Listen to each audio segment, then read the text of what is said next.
Rebondissement dans l'affaire d'audit sur la filière des véhicules d'occasion. Du plafond au plancher, Valentin Djenotin, à la suite d'un débat télévisé, fait la une des journaux ce matin avec diverses analyses. Le coopérant met en manchette débat hier sur Sika TV par rapport à l'audit controversé sur la gestion des véhicules en transit, à lire à la page 3 du Canard les troublantes révélations de Djenotin qui interpellent la conscience de la rupture et obligent à un débat contradictoire. Le quotidien estime qu'une confrontation Koupaki-Djenotin s'impose par respect au peuple et aux finances publiques. Le quotidien d'information La Boussole poursuit et rapporte qu'intervenu sur Sika TV hier, Djenotin fait de nouvelles révélations et interpelle Koupaki pour un débat contradictoire car pour ce journal, l'ancien collaborateur de Boni Yayi estime qu'il faut rétablir la vérité sur les arrêtés 044 et 056. En manchette de la tribune de la capitale, affaire des véhicules d'occasion, Djenotin confirme ses accusations contre Koupaki et redemande un débat contradictoire avec son ancien collègue. 109 à son tour titre affaire d'audit sur la filière des véhicules d'occasion, Djenotin confond le gouvernement et invite Koupaki à un débat. Quant à la guérite,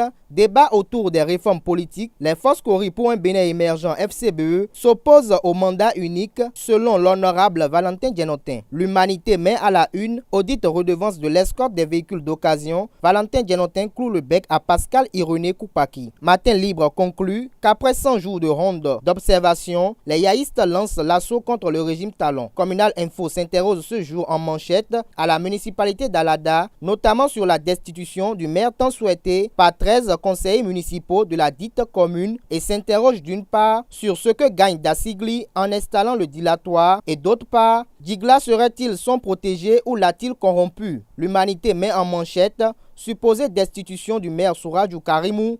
Éviter de distraire Patrice Talon. Dalada, direction Parakou avec La Boussole qui parle à sa une du bilan des 365 premiers jours à la tête de la commune de Parakou et perçoit une bonne moisson qui renseigne sur les belles ambitions de l'équipe de Karimou Souradjou. La tribune de la capitale nous fait savoir qu'au sujet de la nouvelle carte universitaire, des députés et des acteurs des organisations de la société civile de l'Ouémé et du Plateau rejettent cette patate chaude et la médiation du président de l'Assemblée nationale est sollicitée. Le coopérant fait savoir qu'à propos de la nouvelle carte universitaire au Bénin, des parlementaires et leaders d'opinion de l'Ouémé et du Plateau disent non. Système éducatif à présent, La Boussole évoque à sa une la part de responsabilité des élèves et écoliers en ce qui concerne la baisse de niveau dans le secteur éducatif béninois. Grosse interrogation ce matin, le routier cherche à savoir quel impact la modification des horaires de cours aura sur le développement du système éducatif. La Guérite informe ses lecteurs que le campus d'Abomey-Calavi est à nouveau en ébullition à la suite des affrontements hier. En ce qui concerne la situation de crise au campus d'Abomey-Calavi, Communal Info rapporte à la page 5 de sa parution du jour une rencontre entre Séraphin Agbaongbata et les étudiants. À lire à la page 11 du quotidien Les Pharaons, les raisons de la non-tenue hier du conclave gouvernemental hebdomadaire entendu Conseil des ministres.